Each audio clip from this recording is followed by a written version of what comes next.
Hey, I'm Peter Bender from Bundaberg Commercial, and you join us in the second of our financial series. The first video in the series, if you haven't already looked at it, make sure you do, is in regards to balance sheets or asking you what you're worth. This one is going to be about your ability to pay, and it's one of the key factors that banks look for. Are you able to make those repayments that you keep promising about and that your tenant thinks is going to pay for you? So we have a look at what's called a profit and loss statement. And once again, it comes from a business background. It has a couple of parts in it. But essentially, the parts is how much revenue, how much income is coming in, and how much expenses have you got. And at the bottom, hopefully, if you've got more revenue than expenses, then you've got a net profit. If you're not, then you're looking at a net loss, or what, that's where you go into the negative gearing space. Now, you need to have a good talk with your accountant in regards to your financial strategy, if not even your financial advisor, to determine if you want your commercial property to be a negative gearing property or if you want it to be a positive cash flow.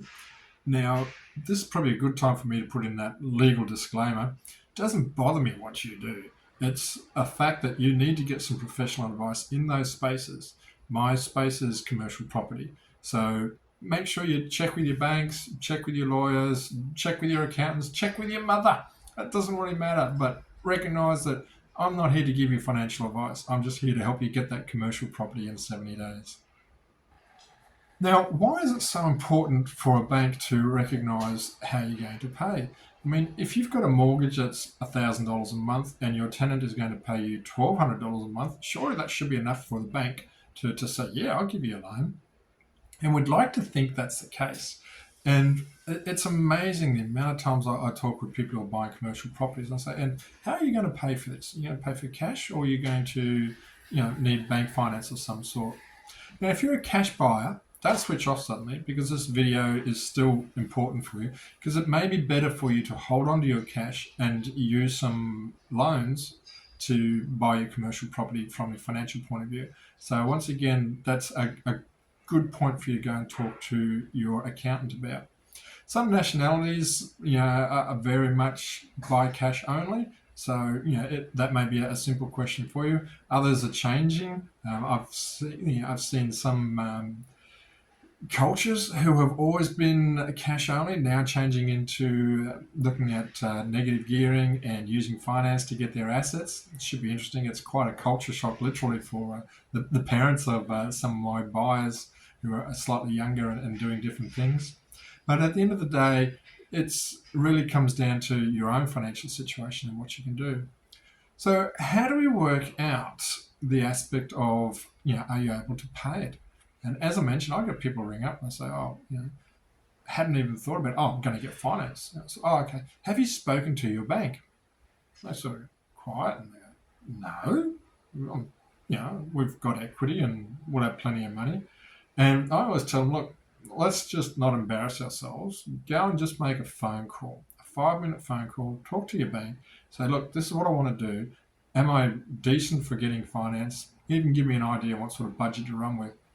You'd be surprised how many times people come back and say, oh, I've had to talk to the bank and it's not as easy to get finance as what I thought it was. Or they can say, well, the bank says, yes, they'll give me finance, but not for a property in that area because quite often it goes to risk analysis for a bank. It may be a type of building you're looking at, it could be the type of tenants you've got. Anybody right now with a tobacconist is having a hard time getting finance from a bank, I'll tell you. You could be in situations where sometimes you only need to give 10% deposit or you can go up to 50% deposit. It could also depend on things like what the economy is doing, if the economy is strong, stable, going up, going down. And even as simple and hedonistic as a bank sort of is on target or not making target to meet their shareholder requirements. All those factors have a weight in the result of you getting a finance application. So if you haven't already done so, give them a call. Find yourself a broker is the best way to do it. And you can present them with your balance sheet and your profit and loss, which we're working on today. The balance sheet was what we did in the previous video. And they can pretty well, anyone worth their salt can pretty well in about 5 minutes work out Yeah, if you're going to be a 50-50 chance of getting finance. If you're not, then stop the program right here. Fix that, because that is the showstopper. You need to make sure you can buy and pay for the property. And whether you're going to need funds or whether it's cash, it doesn't matter. If you're going to beg, borrow, or steal, it doesn't bother me. But make sure you've got the ability to pay in some particular way. So hopefully there should be a template on my screen right now. And that's just called a profit and loss statement. It's pretty simple. On the top part, you're looking at your income. Where are you getting money from? And it could be any number of things. You can have your normal things like wages. You can have government payments coming through there. You can have things like your superannuation, your pension. You may already have an asset that's giving you income. For argument's sake, I get book royalties, that sort of type area. Your kids may pay board. You may have an Airbnb room. All those sort of aspects. How are you getting money? And the easiest thing for you to do is just get your bank statement, grab one for like the last 2 months, and have a look at where the money comes from, and they are your sources. And what you want to do is make it annualized. So, how much would your wage be for the year? And how much would your pension be for the year? How much would your superannuation be coming through in for a year?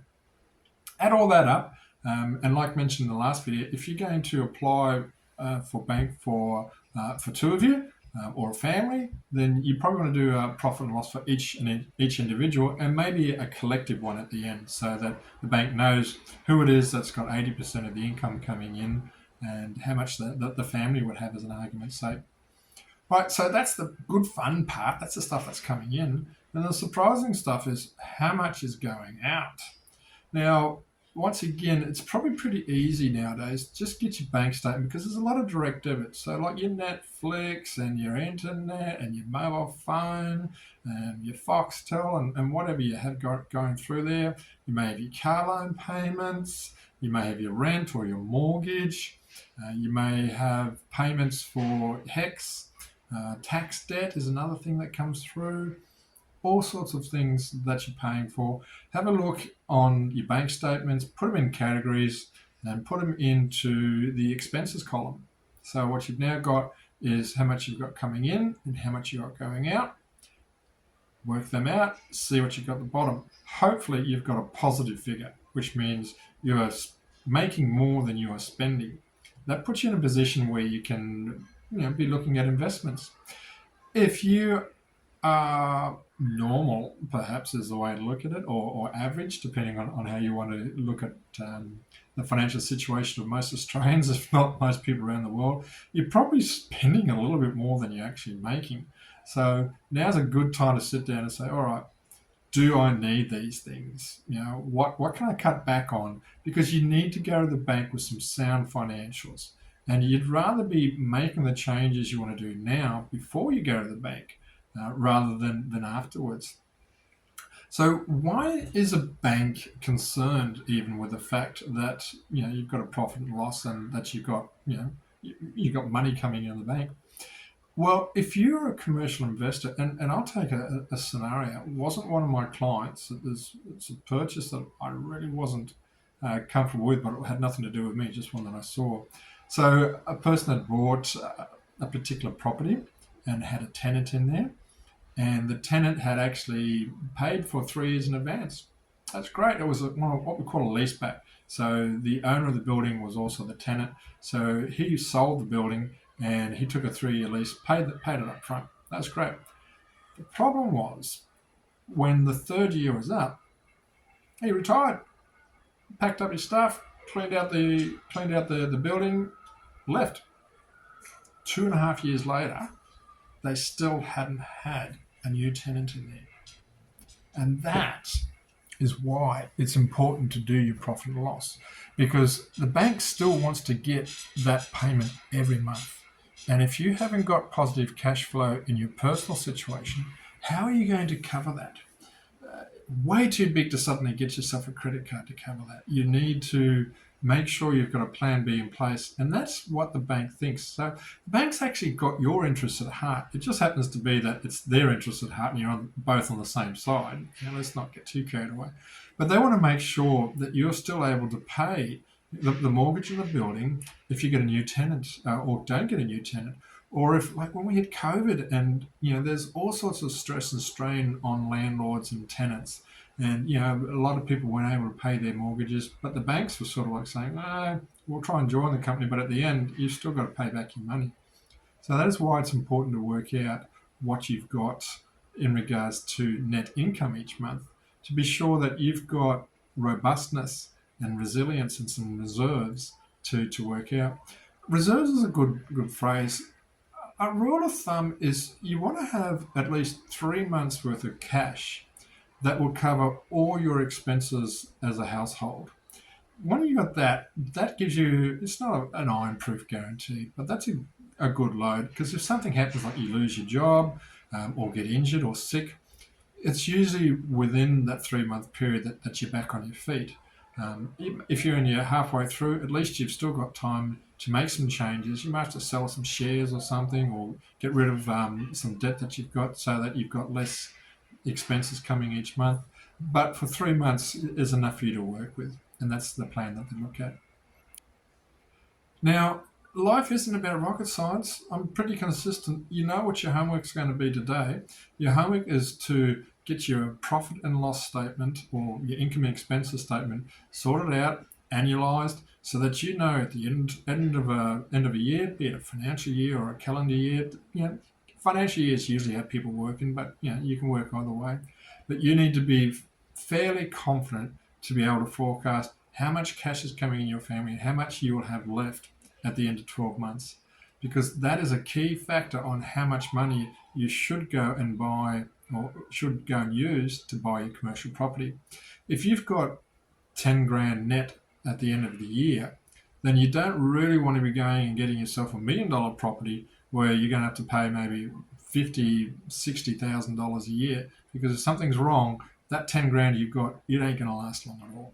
So on the other side, if you've got 100 grand a year left over and you've got a mortgage that maybe 40 or 50 grand a year, then you're in a good position to springboard off that and have a look at getting some investment. Now, once again, I'll do that disclaimer stuff. Go and talk to your accountant, go and talk to your banker. I'm here to help you get your commercial property in 70 days. You're there to make sure that you make wise decisions, so use the appropriate advisors. All right, now we haven't looked at our board back here much, and I'm not sure you can see it on the mobile. Oh, why am I using the mobile? You've had one of those days. Okay, my first computer crashed and burned and died. My second one is offline because NBN, no bloody network. And I haven't even got a printer today. The ink's just gone. It's just been a shocking IT day. So we've gone to mobile, back to old-fashioned stuff. All right, so if you did your homework yesterday and completed your balance sheet, you can rip off day 8 on your chart.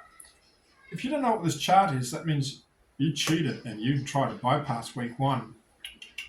I'm not going to share with you what this chart's about. You're going to have to go and do your own homework.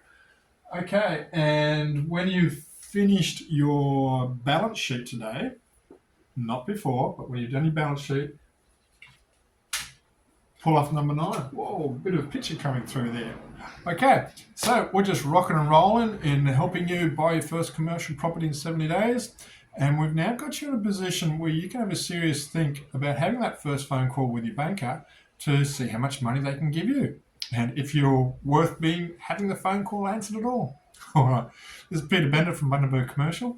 Leave me some comments, and take care and God bless.